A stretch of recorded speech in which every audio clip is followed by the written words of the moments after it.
আমি জানি আপনারাও শিক্ষার্থী ছিলেন।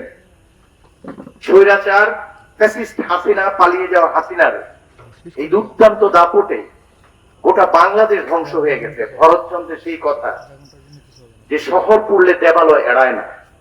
কোমলমতি শিক্ষার্থী যারা জাহাঙ্গীরনগর বিশ্ববিদ্যালয় বিশাল বড় ভর্তি পরীক্ষায় যুদ্ধে অবতীর্ণ হয়ে মেধার প্রমাণ দিয়েছে, তাদেরকে ধর্ষক হয়ে বিদায় নিতে হয়েছে। মনে আছে মুস্তাফিজের কথা? এই ছেলেটি আইআরএ ছিল, আশ্রয়ন প্রকল্পে তার মা বাস করত, তারপরে জেনেছি তিনি ধর্ষক হয়ে বিদায় নিয়েছেন হাসিনার সুবাদে। এবং তার সাথে যে প্রেতাত্মাগুলো ছিল শিক্ষিত ইতর, তাদের সমর্থন ছিল। ফলে আজকে 14 তারিখ আমরা আবার স্মরণ করতে হয়, এই জাতি অতি দ্রুত উত্তেজিত হয়, তারও চেয়ে বেশি দ্রুত গতিতে নিভে যায়। এবং এই জন্যই বারবার বলি এই বিভাজন করা যাবে না। কাদেরকে আনার জন্য এই বিভাজন করছেন? মৃত্যু যার হাতেই হোক, সে শত্রু, সে দস্যু। এখানে কোনো রাজনৈতিক পরিচয় থাকতে পারে না। আর সেটা যদি থাকতো, হাসিনার মতো ফ্যাসিস্টকে বিদায় করা কি সম্ভব ছিল? সেদিনকে আমরা রাজনৈতিক বিভাজন করেছিলাম। এখন কেন আপনাদের মুখেই, বিপ্লবীদের মধ্যেই এত বিভাজন? কেন ডাকতে হবে রবীন্দ্রনাথ ঠাকুর হলে? কেন দুপুরের প্রোগ্রামে কাউকে দেখি কাউকে দেখি না? এ দায় হাসিনার নয়, এ দায় আমাদের। আত্মশুদ্ধি এবং নিজের চরিত্র সংস্কার করা অতি জরুরি। এটা না হলে কিছু হবে না, হতে পারে না। আর জাহাঙ্গীরনগর যেহেতু আলাদা, আমি যতদিন এখানে থাকবো আমি এই কথা বলে যাব, যেটা আগে বলেছি। শুধু বিদায় নিতে চাই ইজ্জতটা নিয়ে, আর কিচ্ছু চাই না। এবং একজন শিক্ষক হিসাবে ভিসিডিসি আমি বুঝি না, ওসব আমাকে টানে না। এবং যার কারণে আমার সহকর্মী যারা আছে, আমি বিশ্বাস করি এতদিনে আমাকে বুঝতে পেরেছেন আমি অত্যন্ত স্বার্থপর একটা মানুষ। আমি নিজের সবচেয়ে যেটা বেশি গুরুত্বের সাথে দেখি সেটা হচ্ছে মাস্টারি চরিত্রটা। এর বাইরে আমি যেতে চাই না। আপনারা আমাকে বসিয়েছেন, আমার আবদার কিন্তু শুনতে হবে, কোনো বিভাজন নয়। গোটা বাংলাদেশে দস্যু কণা শুরু হয়েছে, হাসিনাকে দোষ দিচ্ছেন। আপনারা কি করছেন? এগুলো বন্ধ করতে হবে। আর সরকারকে পরিষ্কার বুঝতে হবে যে দায়িত্বে যখন এসেছে দায়িত্ব পালন করতে হবে। পুলিশ পুলিশের দায়িত্ব পালন করবে।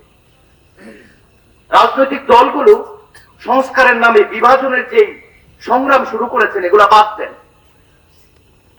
ঐক্য তৈরি হয় সবচেয়ে কম পয়েন্টে। ইস্যুভিত্তিক ঐক্য বলে এটাকে। হাসিনার বিদায় করার জন্য করিনি, শুধুমাত্র টিকে থাকার জন্য, পরাজিত শক্তি যেন আসতে না পারে, সেই জন্য ঐক্যটা ধরে রাখেন না। আপনারা এত বড় বড় পণ্ডিত, এত বড় বড় রাজনীতিবিদ, দেশ চালাবেন, সারা পৃথিবী জয় করবেন, শুধু মানুষের হৃদয়টা জয় করতে পারছেন না। প্রত্যেকটা মানুষ কষ্ট পায় প্রত্যেকের আচরণে। ভাই, এ কেমন জাতি? ৭১, ৯০ ভুলে গেছি না? সেই জন্য ২৪ এসেছে। পরিষ্কার বলতে চাই, জাহাঙ্গীরনগর বিশ্ববিদ্যালয় আলাদা। পুরো বাংলাদেশের ন্যায় জাহাঙ্গীরনগরের জন্য 14 জুলাই ছিল এই আন্দোলনের একটি টার্নিং পয়েন্ট। এই দিনই আমরা প্রথম সেই ক্ষমতাসীন আওয়ামী লীগের যেই ছাত্র সংগঠন, সন্ত্রাসী ছাত্রলীগের মুখোমুখি অবস্থান নেই। এবং আমরা আজকে এখানে যেখানে দাঁড়িয়ে আছি, রবীন্দ্রনাথ ঠাকুর হলে, এখানে আমাদের কয়েকজন সহযোদ্ধাকে সেই ছাত্রলীগ কর্তৃক তাদেরকে আটক করা হয় এবং তাদের ব্যক্তিগত ফোন, ল্যাপটপ সহ আরো কিছু সামগ্রী জব্দ করা হয়, তাদেরকে শিবির ট্যাগ দেওয়া হয় এবং তাদেরকে অবরুদ্ধ করা হয়। আমরা সিদ্ধান্ত নেই যে আমরা মিছিল করব না, প্রাথমিকভাবে আমাদের এই সিদ্ধান্ত হয়। কিন্তু হঠাৎ করে আমরা জানতে পারি যে জাহাঙ্গীরনগরে তুমি কে আমি কে রাজাকার রাজাকার, এই স্লোগান দেওয়ার প্রেক্ষিতে জাহাঙ্গীরনগরে কয়েকজন শিক্ষার্থীকে টর্চার করা হয়েছে। এইটা জানার পরে আমরা আসলে আর বসে থাকতে পারি নাই। আমরা তাৎক্ষণিক সিদ্ধান্ত নেই বটতলায় বসে যে আমাদের ভাইদেরকে উদ্ধার করতে হবে। কোন হল? একটা হচ্ছে শহীদ তাজউদ্দিন আহমেদ হল, আর একটা হচ্ছে বিশ্বকবি রবীন্দ্রনাথ ঠাকুর হল। তো আমরা তাৎক্ষণিক একটা মিছিল কল করি, মানে বেশ সারা ছিল ওই দিন। তো আমরা মিছিলটা নিয়ে বিশ্বকবি রবীন্দ্রনাথ ঠাকুর হলে আসি।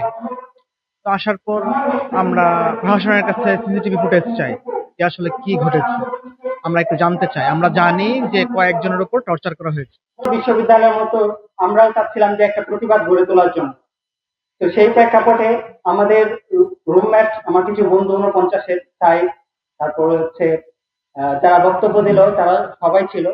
তো আমরা সিদ্ধান্ত নিলাম যে আমরাও বলবো যে আহ, তুমি কে আমি কে, রাজাকার রাজাকার, কে বলেছে স্বৈরাচার স্বৈরাচার।